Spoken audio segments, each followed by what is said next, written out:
Salut à tous, c'est Alex Monique. J'espère que vous allez bien et que vous avez passé un très bon week-end. Merci d'avoir joué le jeu lors de la dernière vidéo sur le top 5 Lambo en me donnant vos top 5. D'ailleurs, c'était assez marrant car je m'attendais pas à voir dans vos classements l'Urus ou encore des classiques du genre la Jalpa ou la Jarama quoi. Vraiment. Alors comme souvent, je tenais à vous remercier pour votre soutien vraiment sans faille. Sachez que je lis tous les commentaires sans exception et que je fais de mon mieux pour y répondre. Surtout dans les commentaires où il y a des choses à dire, lorsque vous êtes expansif.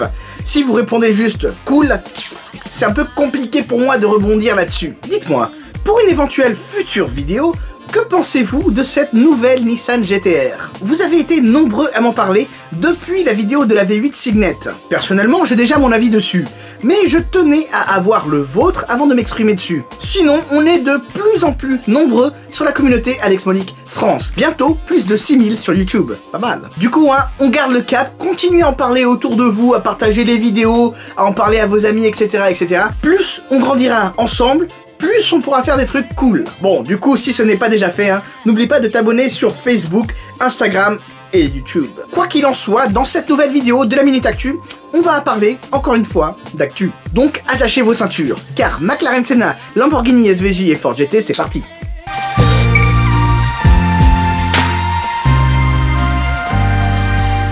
Vous me connaissez déjà, j'aime bien parler de l'actualité automobile ou de façon plus générale de trucs relatifs liés à l'automobile. Mais ce que j'aime vraiment par-dessus tout, c'est commenter tout ça, donner mon avis personnel sur la chose. Car oui, sinon tu n'as simplement qu'à lire l'actualité d'un site automobile et ça s'arrête là. Mais non, avec Alex Monique, on va au-delà de l'info de base. J'essaye, vous l'aurez remarqué, de créer des débats, des discussions pour qu'on puisse un peu discuter de tout ça et aller un peu plus loin tout simplement. Et l'on commence tout simplement avec la McLaren Senna. Saviez-vous que les livraisons de la McLaren Senna ont déjà commencé? Alors là, s'il y a bien une chose qu'on ne peut pas reprocher à McLaren, c'est leur efficacité et leur rapidité. Sauf erreur de ma part, la voiture a été présentée fin 2017. Et elle est déjà en phase de livraison. Pendant ce temps, la Koenigsegg Regera a été présentée début 2016. Et elle n'est actuellement toujours pas vraiment finie. Alors oui, entre le petit suédois d'Engelholm et l'anglais de Woking, c'est pas tout à fait les mêmes moyens, je vous le concède, mais quand même, je trouve ça assez parlant, vous pensez pas? Bref, plusieurs clients à travers le monde ont déjà reçu leur McLaren Senna. Et je tenais notamment à vous parler d'un exemplaire particulier vraiment extraordinaire. Il s'agit de la toute première McLaren Senna livrée aux États-Unis, à Greenwich dans le Connecticut, chez Miller Motor Cars. Pour la petite info, Miller Motor Cars, c'est certainement la concession automobile la plus huppée sur la côte Est. Et je veux pas dire de bêtises, mais pour la petite anecdote, il me semble aussi que c'est la plus ancienne. Mais là, pour le coup, je suis pas sûr, faudrait que j'aille vérifier. La configuration de cette nouvelle McLaren Senna est tout simplement incroyable. Elle te rendrait presque la voiture jolie à mes yeux. La carrosserie est d'un magnifique carbone vert émeraude.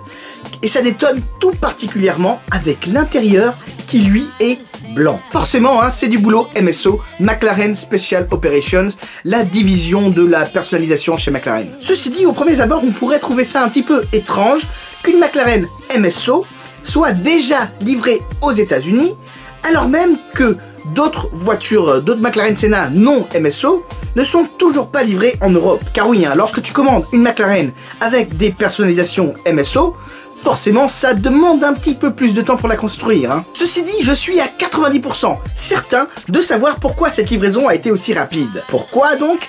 Eh bien, car la voiture devrait théoriquement être exposée lors de la Car Week 2018 aux États-Unis pendant le mois d'août, car c'est un très bon client habitué de la chose. Car oui, la voiture appartient au fantasque milliardaire Michael Fuchs, qui est donc un très bon client chez McLaren, et dont j'avais déjà parlé lors de ma vidéo sur le top 5 des peintures les plus folles. En tout cas, au niveau de la configuration, je trouve vraiment que c'est un sans faute. Vous en pensez quoi, vous? Chose assez marrante, elle est très similaire à son ancienne McLaren P1, qu'il a depuis revendue. À l'exception près que cette fois-ci, il a eu la présence d'esprit, l'incroyable idée de ne pas lui coller d'immondes, hideuses jantes vertes. Bien joué, Michael.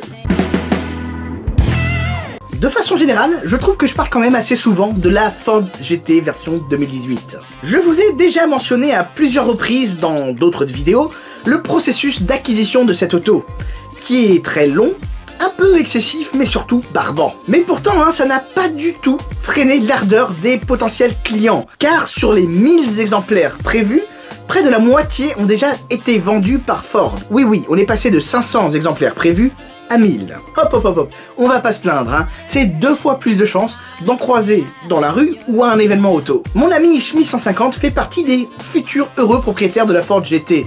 Et d'ailleurs, la spec, la configuration qu'il a choisie, rouge et or, est à mes yeux vraiment belle. Après, quand est-ce qu'il sera livré? J'en sais rien. En revanche, ce que je sais, c'est qu'à l'heure actuelle, il reste encore 250 places à pourvoir pour posséder une Ford GT. Même s'il y avait eu plus de 6000 demandes pour une Ford GT à ses débuts, on pourrait imaginer que le processus d'attribution en a découragé ou dégoûté plus d'un. C'est pourquoi le processus d'attribution change. Non, je déconne, justement, et c'est ça que je trouve un petit peu ouf, mais aussi quand même assez logique. Ça veut dire que c'est un processus égalitaire pour tout le monde, et vraiment tout le monde est à la même enseigne. En tout cas, ce que je peux vous dire, c'est qu'ils n'auront aucune difficulté à trouver de nouveaux propriétaires. La seule chose que j'espère, c'est qu'il y en aura un petit peu plus en France.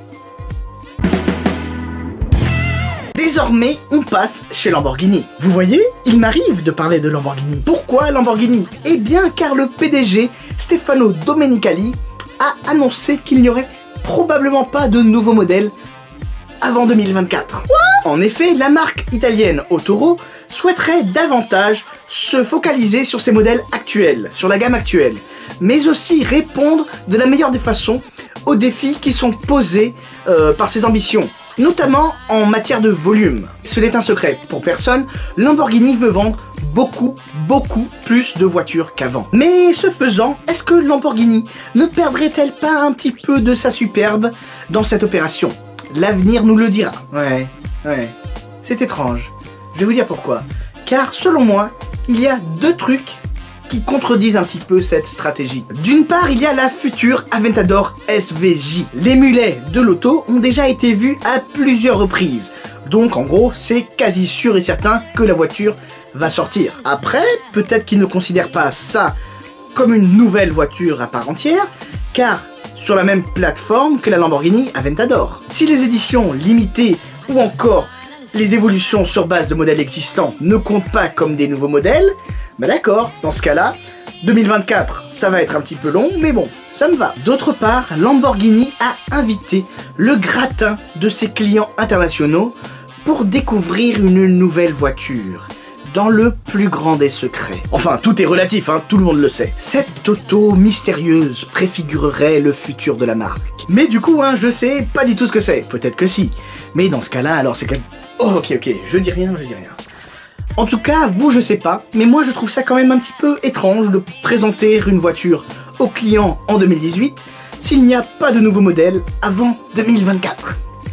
Voilà, cette vidéo est désormais terminée, merci à vous de l'avoir regardée jusqu'au bout, j'espère qu'elle vous aura plu. N'hésitez pas à me donner votre avis dans les commentaires, ou encore, pendant qu'on y est, des idées pour des futurs épisodes. Ça peut toujours servir. Je vous souhaite à toutes et à tous de très bonnes vacances. Et ce, même si vous partez pas. Car bon, je pense que c'est avant tout un état d'esprit, les vacances. Et surtout, n'oubliez pas, on n'a peut-être pas la même voiture, mais on a la même passion. Sur ce, je vous dis à très bientôt. Ciao, ciao.